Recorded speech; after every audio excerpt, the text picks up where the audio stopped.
चलो फ्रेंड, कैसे आप सब? उम्मीद करता हूँ सब बढ़िया होंगे। तो भाई आज हूँ मैं अभी छत पे और दिखाता हूँ मैं आपको जो कि हमने हरी घास लगाई थी कल। तो अब सारे कबूतर खोलते हैं अपने फटाफट से गाइस।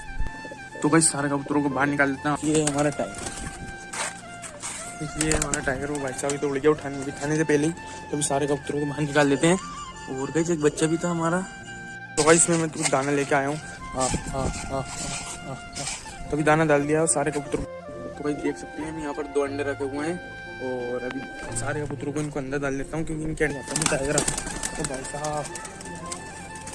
भाई साहब ही तो उड़ गए। भाई साहब इसको पकड़ना पड़ेगा, इसमें दिखाता हूँ इसको। तो भाई साहब ये पकड़ते हैं इसे। अब आ चुके हैं सही जगह, देख सकते हैं आप कैसा लग रहा है। भाई देख सकते हैं ये वाली चूड़ी पहनाई है हमने इसके। और अब इसको इधर बिठा के दिखाता हूँ मैं आपको। तो भाई ये मार्जिन के पीछे पागल हुआ पड़ा, ये देख सकते हैं।